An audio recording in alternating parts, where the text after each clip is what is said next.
Greetings, adventurers, and welcome back to the Crithalla Podcast. I am your host, Ol Skipflack, also known as Dan, and I'm joined by my very respectful co-host here. We'll start with Stavi. Sodope Stavi, what's up, buddy? How are you? What's going on, Dan? And welcome back, everybody, to another episode of the Crithalla Podcast. Oh, you got a sexy voice. That was nice. Yeah, good to see you. That was super smooth. That was very smooth. Oh, thanks. I appreciate all the respect you're giving me. Yeah, it's very, I'm just trying to be super respectful. You know how it is. Yeah, of course. And we also have Cosmic Key. Mike, what's going on, buddy? How are you? All right, I'm going to try and be smooth, too. Hold on. Yeah, super smooth. Hey, everybody. Thank you for having me on this podcast. Thank you for listening. Like butter. Dude, like margarine. I'm like super attracted to myself right now, and that shit never happens. That's crazy. I'm like half. That's sick. I'll take half. Okay, good. Half is good. Yeah, I think that's pretty solid. Yeah. But we're going full respectful today. Yeah. Mm-hmm. Full respectful. Oh, yeah. Tell us why, Ol. Well, first of all, I'd like to welcome everybody back to the Crithalla Podcast. If you're returning, thank you so much for checking us out again. But if you are new here at the Crithalla Podcast, we host a little show called DMs Discuss. And in every episode of DMs Discuss, we discuss a specific Dungeon Master question or topic. And this episode, we have a very interesting one to speak about. Yeah, this has been a topic that if you are going to be sitting at a physical table or a digital table, this is probably one of the more fundamental things that you will have to take into account when you sit, that's with air quotes, with other players around you. Absolutely. Care to explain why? Yeah, of course. But real quick, every episode of the Crithalla Podcast also comes with a video version over on our YouTube page, and we always have a fun little setting in the background for us. And wait, what was that? Did you feel that? What the hell was it? Mike? Mike. Guys, turn around. Mike? What? What the hell is that? I move! That's a 20-sided boulder? Oh, Jesus Christ. Okay, we need to move. Let's go. Yeah, we should probably run about 6 squares away. 6 squares. Okay, wait, why is there so many squares on the ground? Wait, how do I fit perfectly in one of these squares? Why is this pen so big? It's like a 5-foot radius or something. Wait, are we on a tabletop right now? Oh, dude, it's like Honey, I Shrunk the Kids or something. Yo, what the heck? That's crazy. That's the largest slice of pizza I've ever seen. Dude, that's actually a dream. Like, if there was a pizza that big in my life, I wouldn't have to eat for the rest of my life. Like, it would just be that. That's it. Yeah, I'm disrobing and I'm gonna go roll around in that pizza. What is up with you and your robe? You always say something about your robe. This time you're literally just getting rid of it. Do you understand how much gold it costs to get dry cleaning on this thing? It's probably a lot. It's a lot, dude. This is 50. At least 50. This is made with flump silk. Oh my god. Yeah. That's insane. Yeah, so I'm going to just put this right here for a moment. Okay. Actually, this is a bad idea. This is a horrible idea. I'm moving to that square by Mike. Okay, you can move over there. And I'll move right here. And the reason why we're over on a tabletop and we're being very respectful because today's topic is about tabletop etiquette. Huzzah! Huzzah, yes.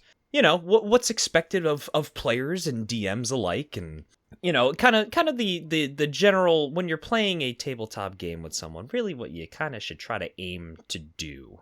You know what I mean? Absolutely. Much like when you go out in the real world, which I can understand how difficult that can be on any given day, and interacting with real life people in like a real world environment off the table, it can be stressful.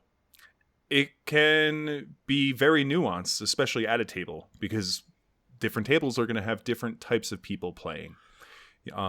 Of all different walks of life, of different cultures, of different ideologies, different genders.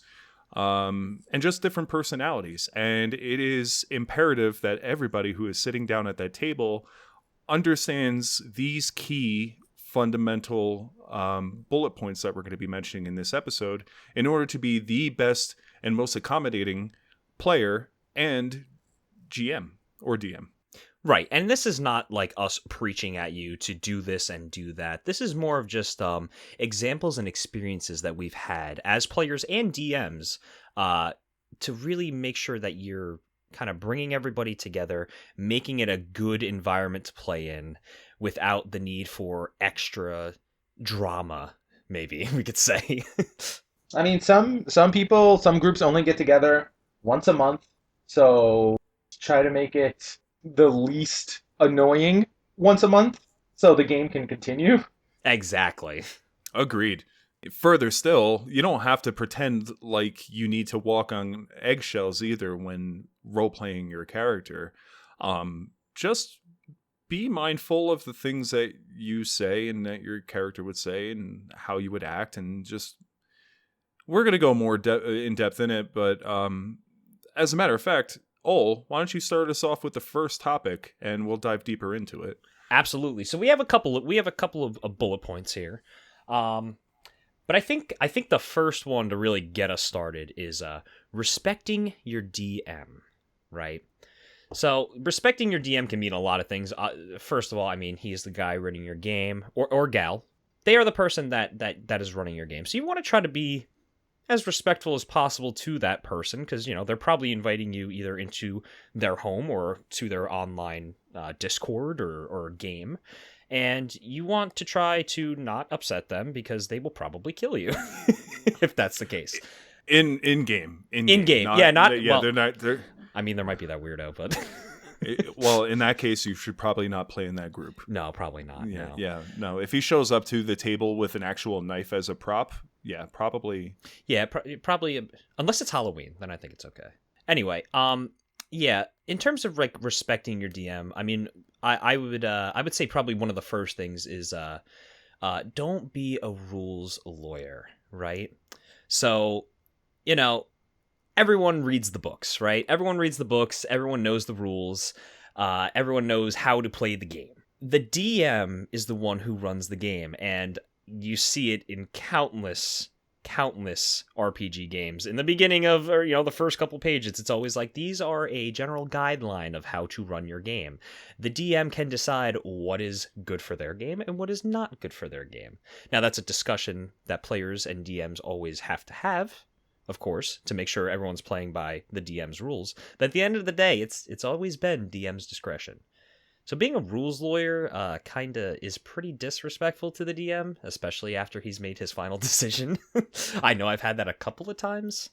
I don't know about you guys. Oh God, yes. Yeah. I would argue as a counterpoint that there are plenty of people who don't read the books and they just assume that they know how things are going to work. Maybe they get their information from other sources, maybe from watching other podcasts or other major production Dungeons and Dragons or other RPG shows that are available online. And they just assume, oh, I've watched plenty of it, I know exactly how this works. Every table is going to be different. That's the number one. If you're going to be sitting down either for the first time or if you're a seasoned RPG player, understand that if you're playing with different groups, different GMs are going to have different ways of running their games. As a result, one GM may allow a particular rule that another GM might not. Like for something as simple as encumbrance, right? One DM may not worry about it. So one of your players may decide, oh, well, I'm going to take that solid bronze statue. You don't want to be that guy who'd be, pushing up his glasses and being like, actually, like, don't be that guy. Rule of cool always comes first. And if the DM is cool with it, you don't really have any place to argue. Exactly. Just go with the flow and like enjoy the moment for what it is. Mm-hmm. Yeah, no one wants to be actually. So yeah, don't be actually. actually. Yeah. Yeah, there's always those classic ones like components or ammo gets thrown around a lot. I track ammo personally. I I am always that guy that's like, hey, you know what you have. If you say you spend 5 gold on ammo when you're in a town, sure, go for it. I don't care. But again, some people track it, some people don't. It's all up to the DM at the end of the day. Yeah, that's the importance of session 0, or at least getting together at a diner or someplace and talking about your expectations and then the rules the DM is going to use. And then if you don't like it, you could find someone else. You don't have to play. Or start your own group with your own rules, and then Or start your own, yeah. Yeah, and then you can have a whole table full of miserable players who hate how nitpicky you are about every little thing. True. So while we're on this topic, have you guys had one instance that you could think of where you had a player or somebody at a table who was challenging the DM? Can I go? Yeah. Go for it. I can please. go. I still bear the scars of my years. So I was running a superhero game years ago using the setting Mutants and Masterminds. Now, in that setting, when you do something, you know, thinking outside the box, or do something that the DM, it's almost like inspiration in 5th edition, but it's optional, just like inspiration's optional. I can give a hero point. So I had a player who did something, and I just didn't think it warranted a hero point. It was just common sense. And this player fought me tooth and nail, saying, why aren't I getting a hero point? You're supposed to give me a hero point. For like 20 minutes in the game. Got up, went for a smoke. I put my head down, contemplated my life choices. Came back in, was quiet. I was like, I just can't get it over the hero point. And he just kept going on and on about it. And it basically ruined the game. Oh. And he thought I was attacking him personally, that I didn't give him a hero point. I had to show him the paragraph that said it's optional. It's up to the whims of the game master. And he was like, but I deserved one. And I was like, that's up to me to say. And It just went on for a while and even sort of rippled out of the game for a bit. So, yeah, things like that, just, you have to, if you really feel like you're being targeted, talk to the DM or talk to the other players. Talk to the players first and be like, does it seem like the DM hates me? And if the rest of the group's like, nah, that's just the breaks, then maybe it's just you thinking you're being attacked. Yeah. But if everyone else in the group is like, yeah, why did the DM do that? Every game you're rolling ones, even when you're not even rolling die, and your fucking sword is flying out of your hand, and it's only happening to you, then yeah, something's wrong, and then talk to the DM. But if you just have a feeling that it is, don't act on that feeling, because you could be wrong. Yeah, no, I totally, no, absolutely. That guy should not have been upset if that was literally the house rule. I mean, that's the rule. That's literally the rule. And that's the thing. It wasn't even me making something up. It's specifically an optional thing. It's like a gift. It's like I gave you a piece of candy for doing something I didn't expect. Oh, it's not an for optional thing. I turned the knob. Yeah, it's in the rules. It's optional. Oh, and okay. He did something super basic, I turned the knob to open the door. I mean, I'm exaggerating, but it was something that should have been happening to move the story. It wasn't something like, whoa! And I'm just like, I'm not giving it to you for whoa. You need something great. It's a hero point. You did something heroic. All you did was solve a riddle. That's nothing, and you're supposed to solve the riddle. Yeah. Oh, man. Oof.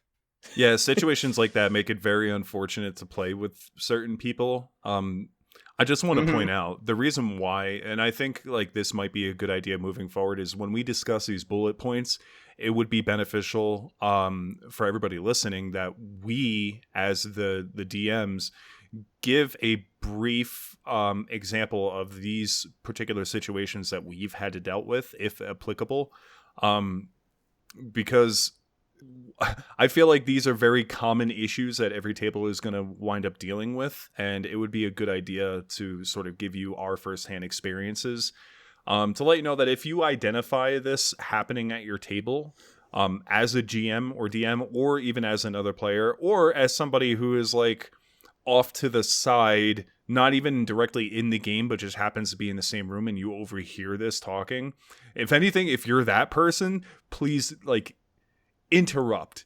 Just interrupt the game and be like, hey, stop it. I'm not even playing right now, but you're wrong. Like call people out to call them in. You know what I mean? Like don't call them out to bully them or to make them feel bad. You know, call them out to be like, hey, that's wrong. Like, please stop ruining the enjoyment of everybody else and like be reasonable and like, you know, especially if they're targeting the DM and arguing with the DM. Like the DM has enough shit on their plate. Like they're setting up the game. They're setting up the entire world, the adventures, the encounters, the loot tables. Like, they are already. The only thing you did was show up and roll a few dice. Yeah, exactly. And wrote on a piece of paper. Okay, so like you got to give a little bit of respect where respect is due. Also, just communicate with each other. Don't let things like fester. Like if you feel something, say something. Otherwise, it's going to like taint everything the DM does. I mean, we all know because we all are very aware of it. Like if a player starts thinking you're out to get them, everything you do, no matter how fair, they're going to think you're out to get them. And then it's just going to get worse and worse and worse if it's true or not. And if a DM is like targeting someone, then the player should call the DM on it and be like, that's not fair. You gave us this, why don't you give them that?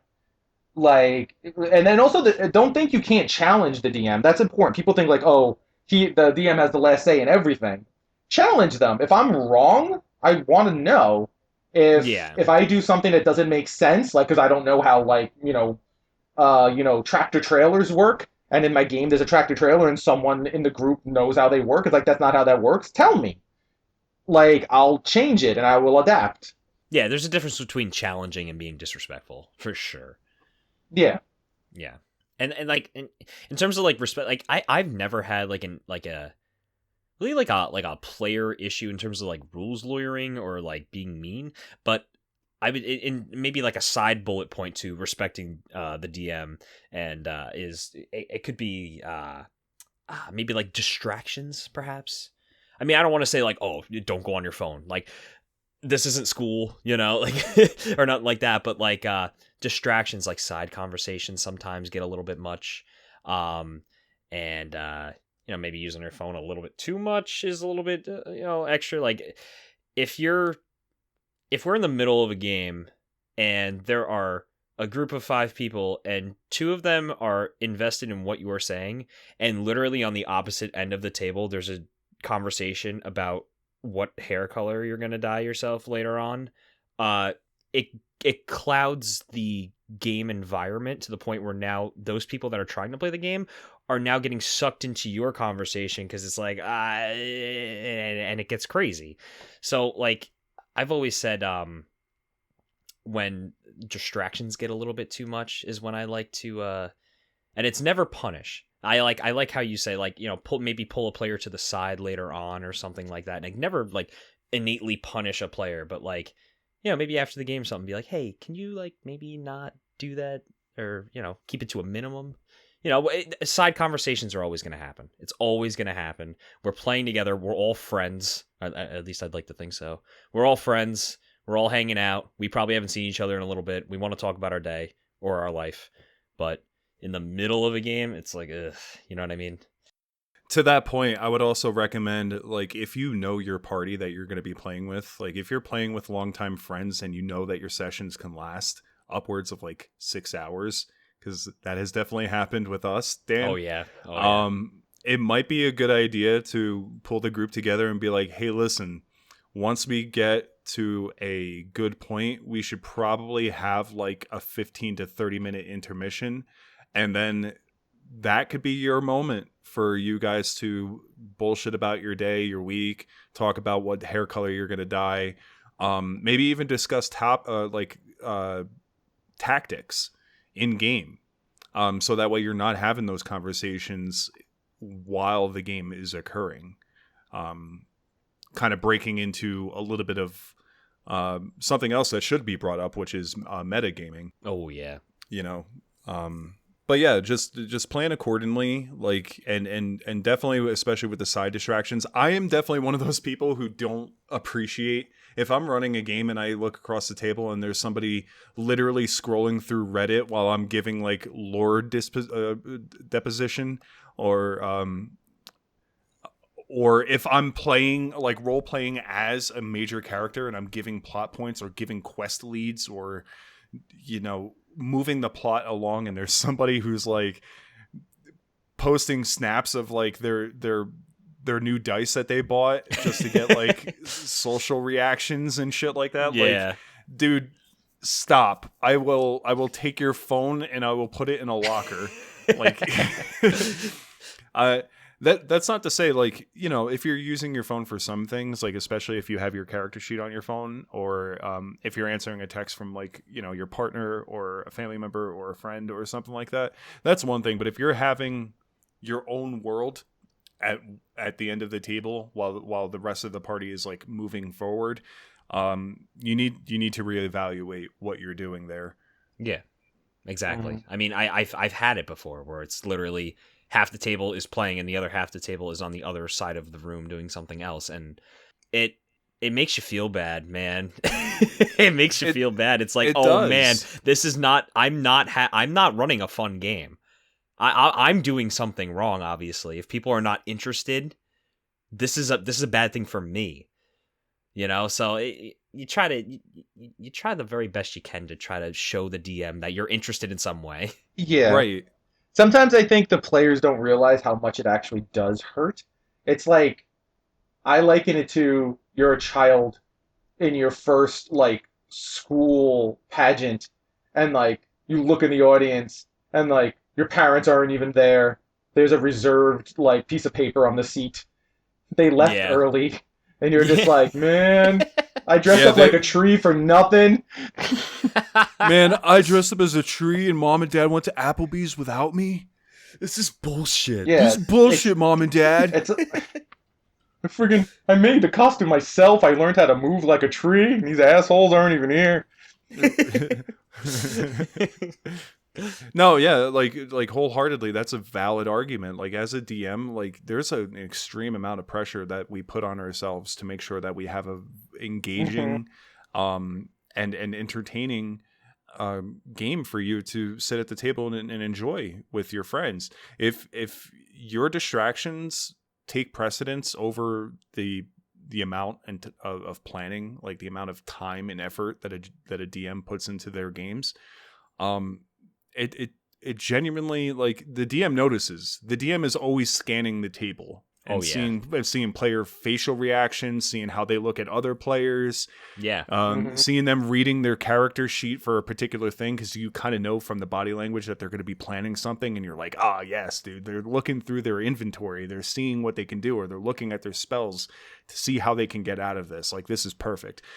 If you're that person who's at the end of the table and you're just like biting your fingernails, or like, again, doing some other shit like that, it makes a DM feel self-conscious about their ability to run a game, and don't do that.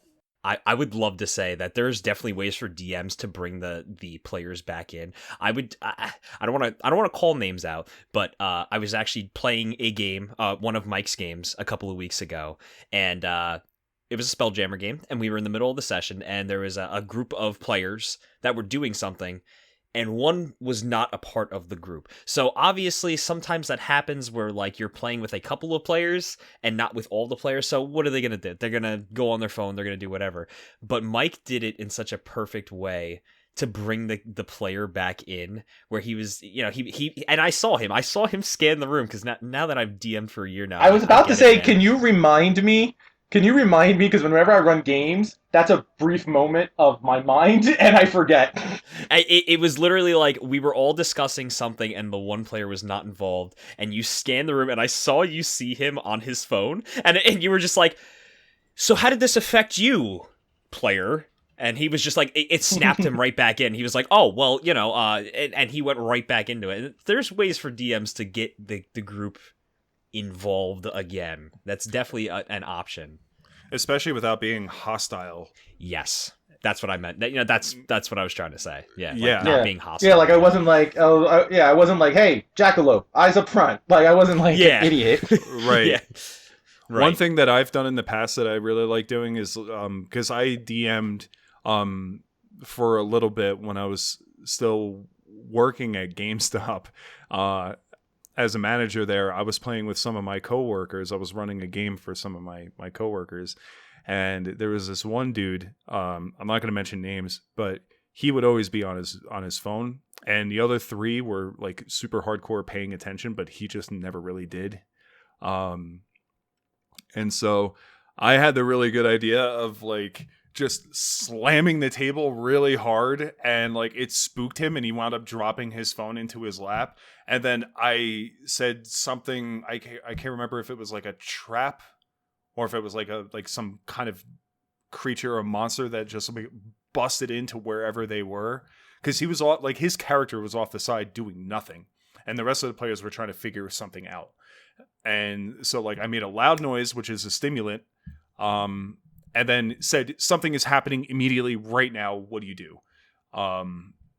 Because then you're not calling that person out, you're just you're introducing a stimuli that they have to now react to. Yeah. And you know, that's an example of something that I did. And I think that was like the only time I ever had to do that though, because Dan, when we played with our group, yeah, we were always pretty much on point paying attention. But that's super on point too, because sounds like audio, that'll snap people in. I mean, horror movies are nothing without, the audio treatment. Like, Oh, yeah. you need audio. So that's why, I mean, the games you guys have played and I've run, I use sound a lot. Otherwise, it's just some person droning on, going, and now there's like 10 bugbears, and the bugbears are rawr, and then the bugbears are that. Like, sooner or later, you need to slap your hand, stomp your feet, make a noise, growl yourself. So people are like, what the hell's going on? That sounds real. I even noticed that I was running a one shot on Tabletop Simulator with a couple of friends, and we were in the middle of like a forest, like going down a trail, and like not a lot of vocal stimulation was coming from the players. So on Tabletop Simulator, you get that little like MP3 player, and I just like threw some like nice forest music on, and all of a sudden it felt like they were more involved, and it's just that little audio cue of like, this is where you are. All of a sudden they're way more invested. Yeah, that's there are like a lot of really good programs out there that do it. Yeah. Like, we are not sponsored by this company at all, but if we were, that would be really sick. Sirenscape makes hands down the greatest library of sound effects, of soundtracks, music, even just noises like ambient sounds, like townsfolk talking, or like a market bazaar sound where you can like hear cattle and people and clinking of like metal, and like it's super immersive. Sirenscape is super great, and I'm gonna so date myself, but not in a weird forget it. So I'm just, the people who made that, they actually have a channel that they roleplay on. Really? And they're called Dice Stormers. Yeah, Dice Stormers. Oh. And I used to watch them back in the day, before, like as they were creating that. Huh. And they basically made it for their games. Yeah, they made it for their games, and then it just took off, especially with Paizo, because they ran Pathfinder like crazy, and old edition Call of Cthulhu's, and yeah, it's a good channel, and Sirenscape is fantastic. That's cool. Yeah, they do have, I think, a partnership with Paizo, because Paizo sells Sirenscape sound packs for like Starfinder and for Pathfinder and stuff, which is pretty dope. Mm-hmm. Paizo's a sick company too. I think we're getting off topic though. Well, that should be like another topic that we talk about at some point, is that D&D is not the only RPG game out there. Yeah. Please expand your horizons and like try new things. Okay, there's my soapbox. But Sirenscape, they also do D&D, Pathfinder, Cyberpunk, Catan of all things, Call of Cthulhu. Like they have like a huge library of shit, and it's like genuinely really dope. But yeah, that's all I got for that. Well, let's head into the next bullet point we got for tabletop etiquette. Yes. Stavi, would you like to throw one out there? Sure. Let's see. What is something that we could talk about? You have to understand that everyone is a player, and that you yourself are not necessarily the main character. There is something called the main character or the protagonist complex that I have personally dealt with before, specifically with that group that I mentioned earlier, where you have one particular person who thinks that they themselves are literally like Leonardo DiCaprio. Like they are a number one headliner of the party, of the story, of the adventure. They are the most important person at the table. And what winds up happening with people who have that mentality, if they're not broken away from that, if they don't share that spotlight, is they ruin RP experiences for the rest of the players, even for the DM. A lot of the times they try to take the initiative on talking with NPCs that the DM introduces, and it gives no room or no padding for anybody else at the table to really let their character shine in through natural roleplay. In short, don't be the protagonist. You are not the main character. Everybody, even the DM, is a player, and you have to respect that. Everybody who's at the table needs to respect that and give your friends, give your comrades time to be their character. That's another topic that we should definitely talk about, I think. Yeah, I mean, definitely tabletop role-playing games are a group activity. They are not created for you specifically. They are created for a group of people. And it's so much fun, because since it is a role-playing game, to get into your character and really feel like you created this thing, you want to show it to people. And that's cool. And it's really fun. But the most fun you can get out of a role-playing experience is taking that character and having experiences with the other players. Mm-hmm. Like, I don't know how many times, like, my old character, he would do something insane and it would drag the other players into it as well, where all of us were involved in maybe something I did or something another character. Like, we were always just together in everything that we did. And that is really what makes a role-playing game.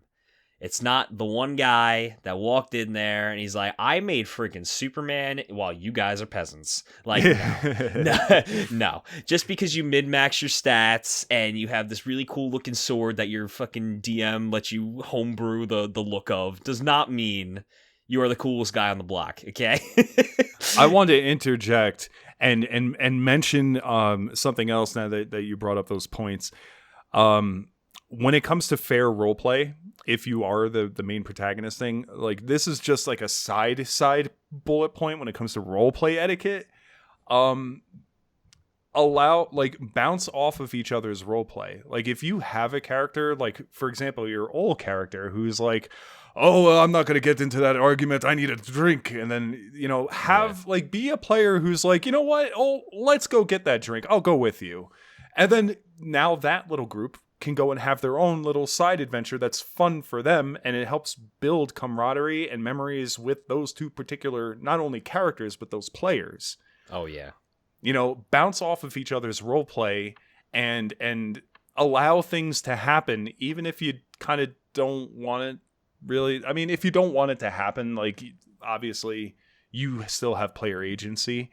But if somebody's attempting, and you can tell that they're attempting to try to do something fun, for fun's sake, go along with it. Just let them decide that they're gonna go and capture a chicken for whatever reason, or maybe they want to climb a tree because they see a weird fruit up in the tree, but they don't know how to climb very well. Be the guy with all the strength in the party to be like, hey, I'll give you a lift. Yeah, I'll lift you up there. Or on the opposite side, like you just talking about, he always wanted to go drink.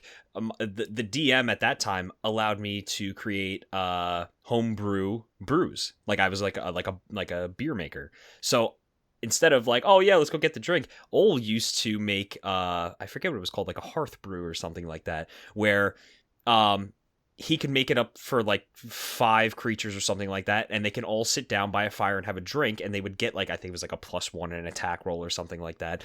But you would have to sit down together at a fire and drink the brew and gain a +1. But it was always a role play aspect. So I brought in my other players, well, my other companions rather, to join me into something that my character liked. So now you're all kind of role playing off of that one player's thing, and just because I made it doesn't mean I can't, give it to other people, Yeah. What about you, Mike? Yeah, have you had any sort of like main character issues, and have you ever invented any sort of like role playing thing that brought in other players or the DM that was like really interesting? I'm sure you have. You're like, you're a mad genius when it comes to just creating shit. So it's insane. it's wild how good Mike is at GMing. I think, well, I know in Dan's game, since I'm a tinker gnome, like I've been making toys for the group. Like they come up to me and it's like, oh, can you make this? Can you make that? And it's nothing game breaking. It's just like, a little wind up bunny, a little dragon that goes, I love you. Like it's not like, it's just role playing. I think I've told you guys about the time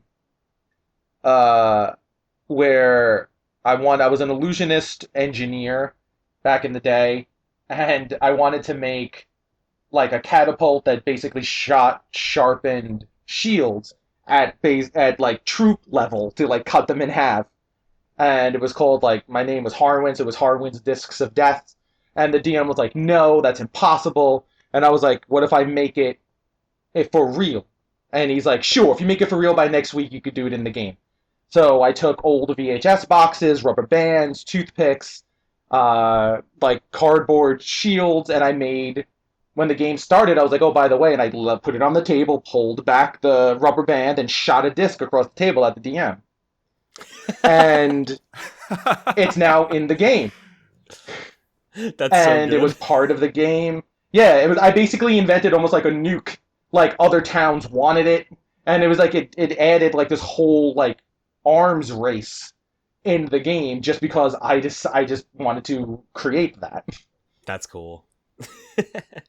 Yeah, that is awesome. Not only is that like a testament to your ingenuity, but like you became Nicolas Cage in Lord of War, but like in a fantasy setting. Yeah. And were the other players able to use that and all that? Yeah, it actually helped us win because we were high enough level that we were in charge of a town, and it helped us win a lot of battles. Hell yeah. Like, because it's close to the rival armies, and they're not expecting sharpened metal discs to come at, like, stomach level or chest level. Yeah. Like, yeah, that's cool. That's just another example of like, you played your character, you made it like a wild and crazy thing, but you involved your players in it too, and it helped them get through whatever they had to get through. Yeah, everyone should be feeding off each other. Even the DM. The DM should be feeding off the players. Players should be feeding off the DM. Players should be feeding off of players and off of NPCs. Like, you should be like, it's not a race to roleplay. It should be like, the handing off the baton. Like, you should come up with something and then hand it off to someone else, and then they do it, and then they might hand it back to you or hand it across the table. And everyone can be individuals and a group at the same time and reach the goal of actually just telling a story. Yeah, exactly. Role playing is an ecosystem, which requires many different parts for it to function properly. Mm-hmm. And it is a group effort. Funny enough, to what you were saying before, Dan, about role playing, tabletop role playing games being a group thing. All modern, massively multiplayer online games that we have now were, I believe they were a direct result of earlier editions of D&D, because when Gary Gygax first wrote D&D, he had it with the intention that a DM will have a dynamically like persistent campaign world where multiple groups, you can have according to the Advanced Dungeons and Dragons books that I have, you can have 5-6 groups of 8 people each. And they could be all in different parts of the world, but they all exist in the same world. It was the first instance of a massively multiplayer role-playing game, but it was pen and paper. Damn. Yeah, that's how it was designed back in the day. Because like a player could build a keep, and then other groups can discover where that keep is and try to break in, could try to destroy it, steal their riches, steal their good, and you could actually do PvP. Where at a certain point, you'll bring in multiple groups and they will actually fight each other at the table. That crazy. That was a real thing that happened back in the day. Yeah. I've changed my home-drawn maps depending on what the group has done. Like, if there's now a sinkhole here, I would change that on my map, and when I would run it again for a different group, or the same group, but later on, I'd be like, yeah, there's a sinkhole here. And if they didn't know if it was different players, they'd be like, why is there a sinkhole here? And then they would have to learn the story of the other group. Yeah, or it's just a little joke for you. You know, I've done that before. Yeah, like right. running one shots in my world. I've done it a couple times for different people.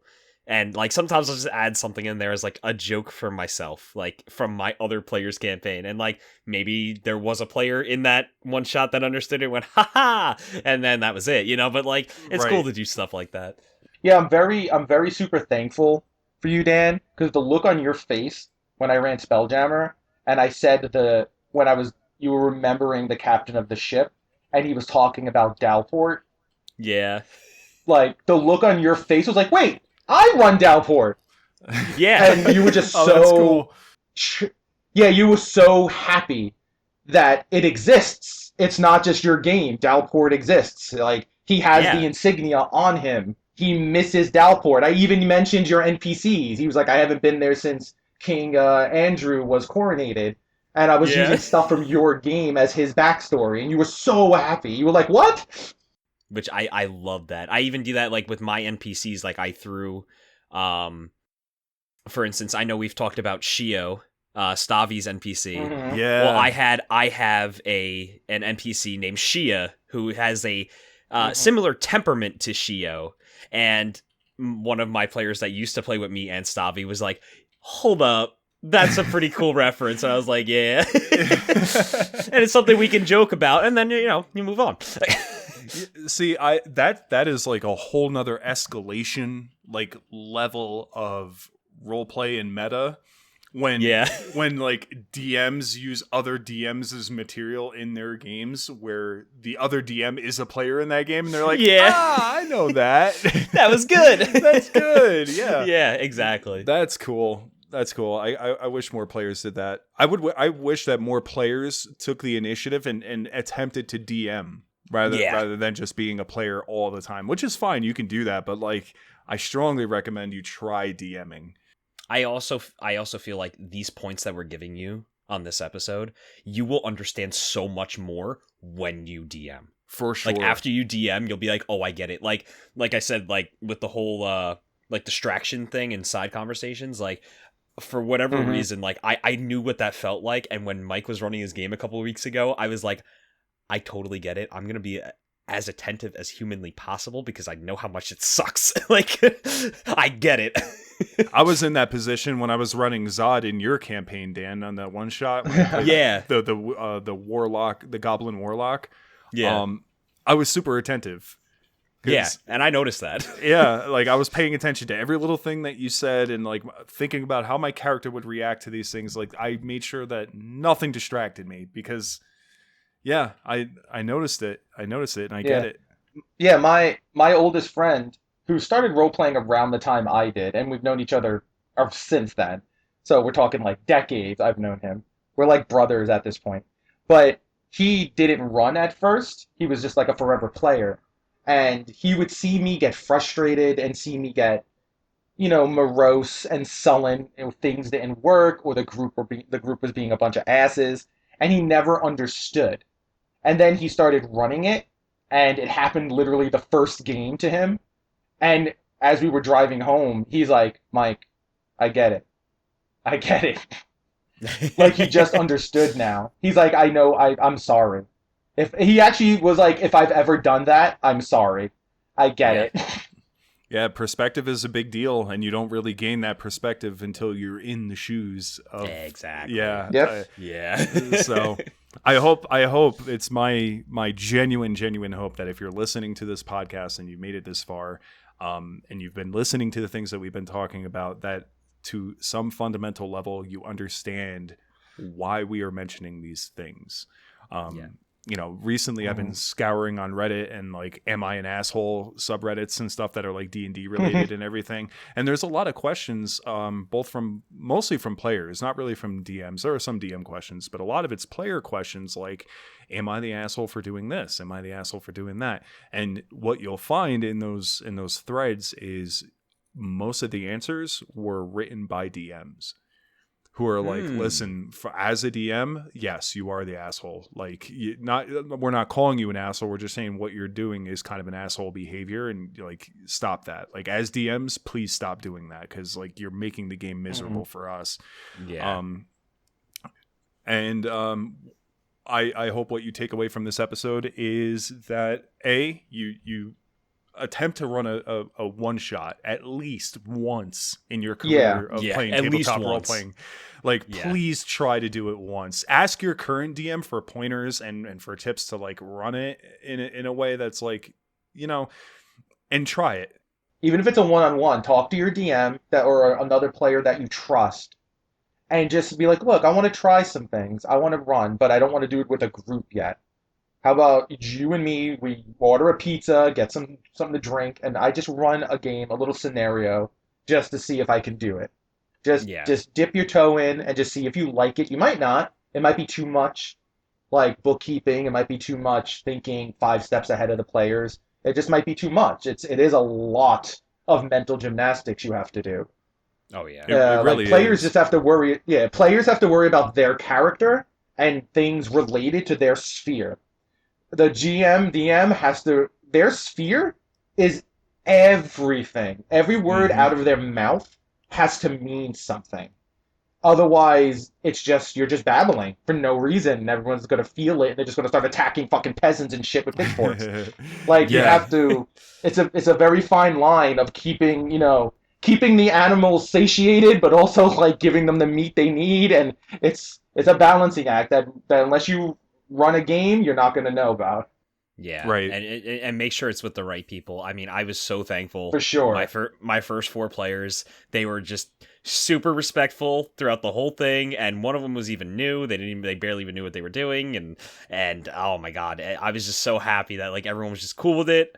I never did it before. I was embarrassed a lot of the times. They're like, "Nah, it's fine, keep going." It's like, all right, and you learn a lot. It's super embarrassing when you first do it. Yeah. Because when I was younger, I still have anxiety and like social issues, but it was worse in high school. And when I started running it, having a group of people stare at me and listen to me, it scared the crap out of me. Yeah. And talking in public, standing up in front of people, talking, doing voices, basically it's a theater troupe of 5 people. It's just like a small audience, and they're only looking at you. And it's intimidating, but once you start doing it, the things that kept you from doing it are going to feel less and less and less, and then you're going to start looking forward to doing it.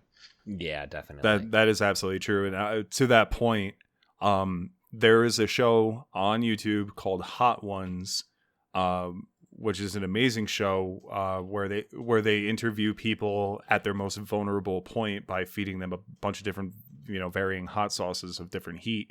One of the most recent episodes, they actually had Cate Blanchett on there, who played Galadriel in The Lord of the Rings, and the host asked her about like what it's like, doing theater, because she does a lot of theater stuff too, not just film.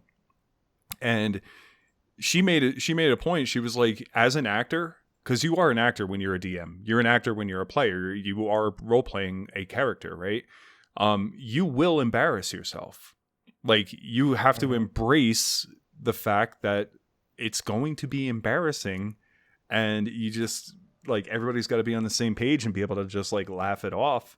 Yeah. She gets embarrassed. She's a multi-million-dollar, like, prestigious actress who's been doing it for decades, and she still gets embarrassed, she said.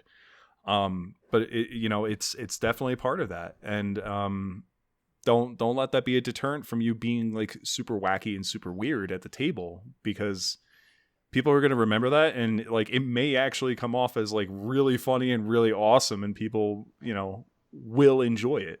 Exactly. Like, I remember I don't remember exactly, but I remember the feeling I got, Dan, when you first started role-playing as Ol. Yeah. And you started, because we did not want to do voices in the beginning. We did not want to do no. any of that stuff At in the all. beginning. No. And then you just broke out with it one day, and we were all like, oh, perfect. And it was awesome. And you really just, after all these years, haven't stopped. And like... Mm-hmm. Now every single character has to have a voice and a personality, but that's what makes it fun. That's what makes role-playing so much fun, And you definitely do dwarf voices better than me. It's been years. The last game, like, everyone got quiet when I was doing a dwarf, and they were like, "I want to hear Mike's dwarf," and I was just, I don't know. I get really excited when I hear other people's dwarf voices, because I'm like, I've been doing this for 10 years. Yeah, a hush fell on the crowd, and it wasn't horrible, but it was nowhere near Ol. It was really Scottish. Yeah, I liked well, it. I'm part Scottish. It happens. It comes out. I liked it, though. It was a different, like, take than what I'm normally doing, so I liked it.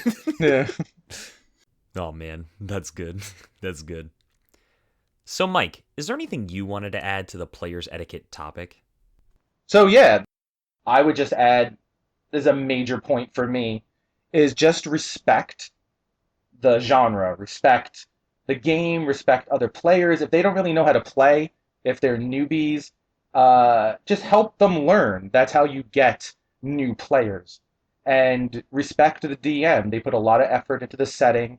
They put a lot of effort into their voices, into props, into laying out the maps, buying minis that you don't have to spend hundreds of dollars on.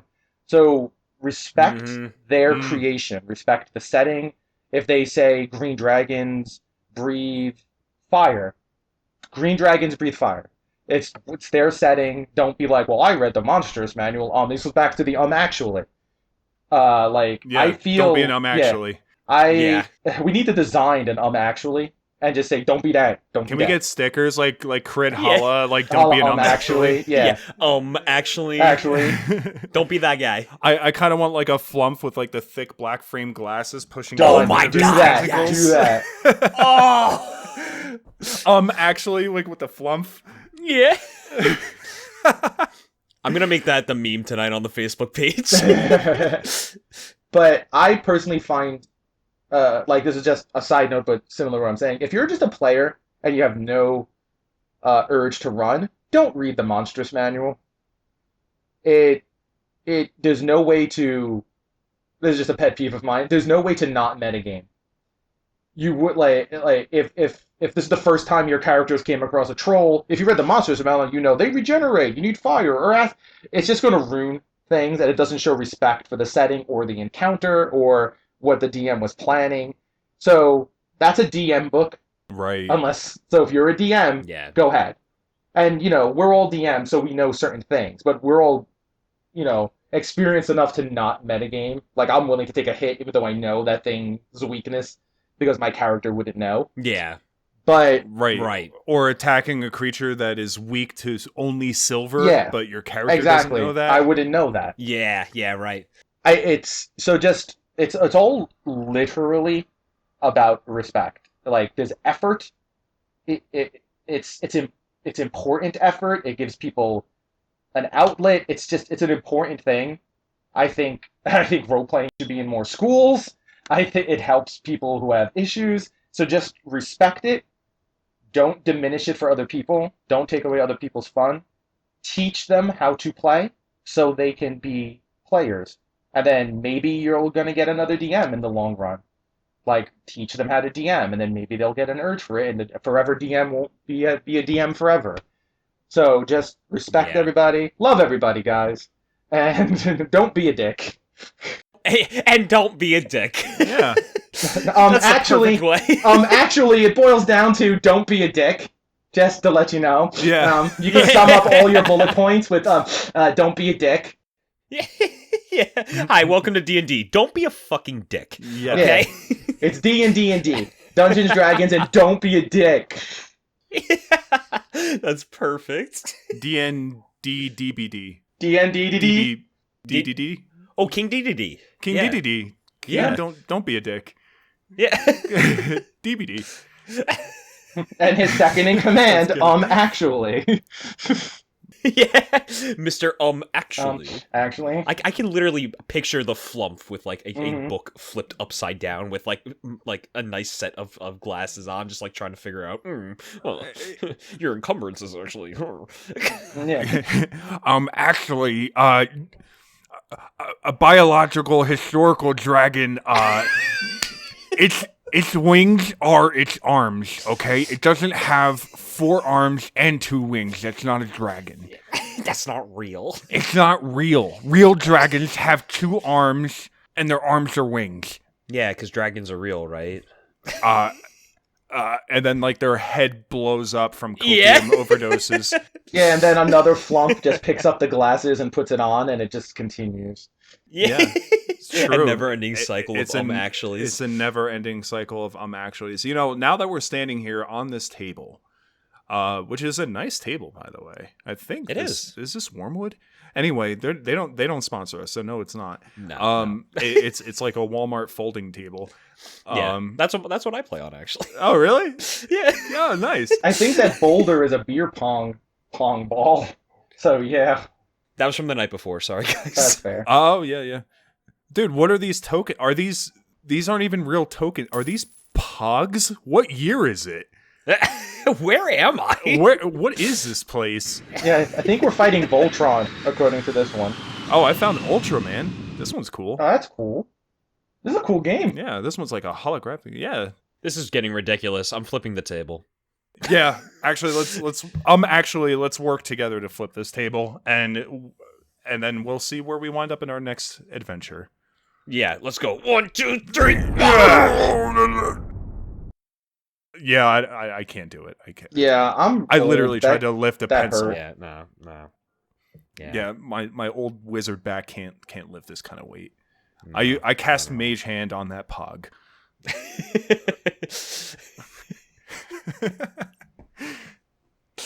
The fucking rambling we do. Yeah, no, it's great. It's great. It's so good. Actually, it's called banter. Yeah. Anyway, thank you guys so much for checking out the Crithalla Podcast. I think that was a wonderful way to end this episode. Yep. Yeah. Yeah, thanks guys for coming back again for another week of DMs Discuss. Yeah, thanks so everybody. Yeah, as always, I appreciate spending time here with my 2 good buds, Mike and Dan.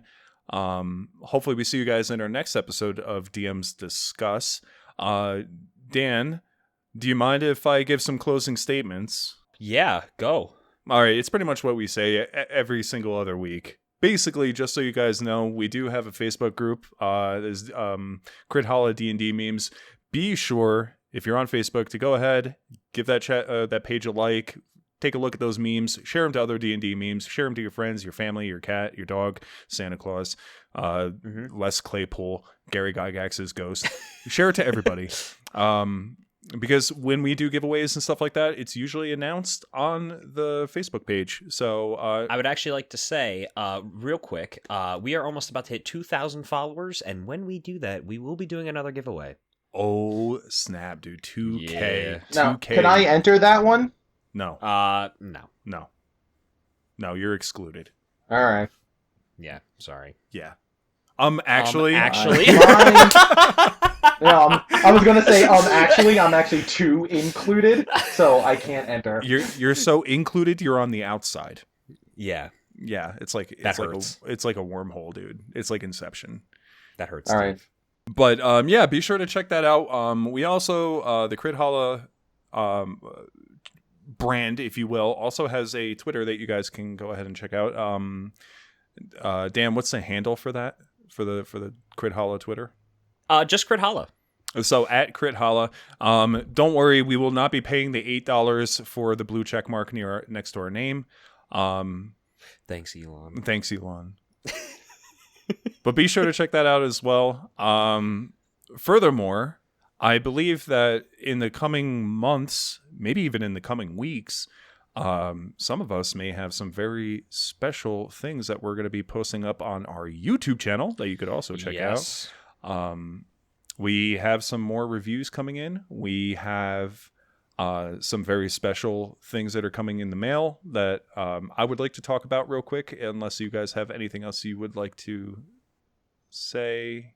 I know I've had about 6 months of backlogged Skinny Minis subscription club boxes that I just have not had a chance to review. So eventually that will be like a big 6 months later. Let's see how they're doing. Something like that. Yeah, That'll sure. definitely be up. It's actually been a really cool subscription that I'd love to share. So I'll definitely be putting something up like that on the YouTube page very soon. Yeah, definitely. If you guys have not checked out Skinny Minis, even though, again, they're not sponsoring us, it's just generally we all unanimously agree here at Crithalla that it's an amazing product. A super, super incredible quality for the cost. Dude, it's so good that WizKids themselves copied it. True, they did.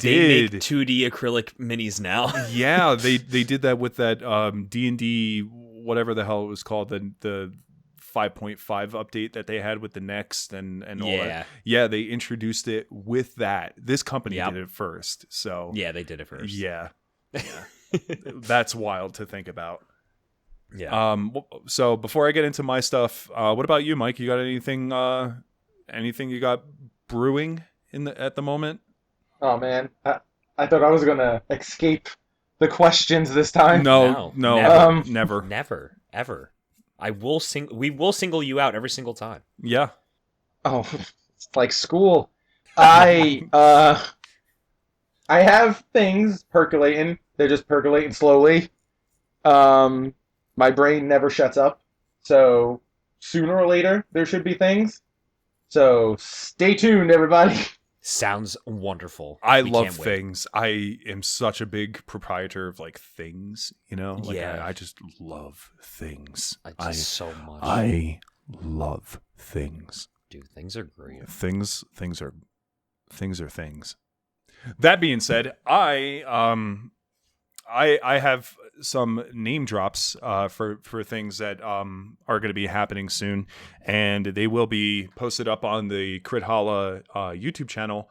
I have mentioned in the past that I have backed a bunch of Kickstarter stuff for tabletop role-playing game things, mostly with Old School Essentials, which if you guys have not looked into that, and you want to get more of like an old school D&D feel of prior to advanced Dungeons and Dragons, back when it was like basic and expert, or even the Beckme stuff way back in the day. Old School Essentials is a really, really cool system to play. It's pretty much a one-to-one recreation of old school D&D with a lot of like 5th edition quality of life improvements, including ascending AC and stuff like that. So I have a short list of things that are coming in the mail that I just got updates on the Kickstarter. Number one, a company by the name of Singing Flame, who does a Old School Essentials compatible mega dungeon, like a weird mega dungeon magazine. I actually have the case here. I have not opened it yet. It's called DNGN. It's a really cool zine that I'm going to be going through, doing an unboxing, a first look at. It's filled with like a bunch of different dungeons and adventures and monsters and like really weird scenarios for Old School Essentials and other compatible OSR systems. That's really cool. I'm going to take a look at that. I also have, and I've had this for a while, but I haven't had a chance to take a look at it and do a review on it, is the Realm Fables book sets for random generation, for like basically everything that you can want for a tabletop RPG. It's done by a studio called Shield Dice.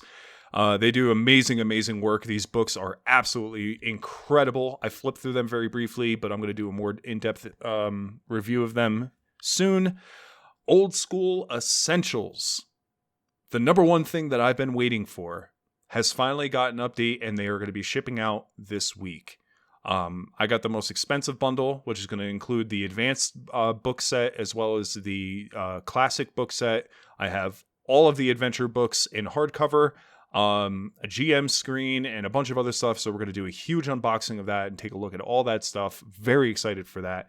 And something not D&D related. My partner and I are big fans of Avatar: The Last Airbender, and they just did a huge successful Kickstarter for Avatar, I forget what it was called. I think like Legends or something to that effect.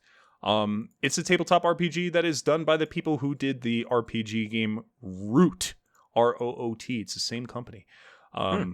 And that box set is set to ship very soon as well. So we have a lot of really interesting stuff down the pipeline to take a look at. And I'm really excited to get like a more deeper in-depth look at all that stuff and sharing that information with you guys. So that's my soapbox. We have other things coming as well that I cannot talk about quite yet. No, super in development type of things. So maybe a switch around with the podcast or something like that. So definitely stay tuned for that. Maybe you'll get some more information on the next podcast. Mayhaps. But anyway, that's my soapbox. I cast Dispel on my soapbox. Wonderful. Well, that was a damn good soapbox, and we cannot wait for all that content. That's gonna look great. I hope you guys It's enjoy. gonna be awesome. Yeah. But yeah, all right, great. Thank you guys so much for checking out the Crithalla Podcast. My name is Ol Skiflack, and we will see you in the next one. Bye-bye. Goodbye. Bye, everybody. Bye. Bye-bye. Bye. Bye. Now, how the hell do we get... How do we get big again to get off this freaking table? Oh, Um, well, there's a giant flump with black sunglasses or black glasses holding a book. I think he knows. I'm going to go ask him. Go ask him real quick. I'm going to ask him the rules for getting big again. Yeah. I'll get back to you guys on this. Okay, all right. Hopefully... Just hang out here. We can... Yeah, go ahead. Wait, wow, him skittering was scary sounding. Yeah, is he just gone now? Well, I think he's just gone. I think I'm gonna go look off the edge of the table so I can find something else. All right, I'm gonna go jump in that pizza. Okay, have fun. Bye.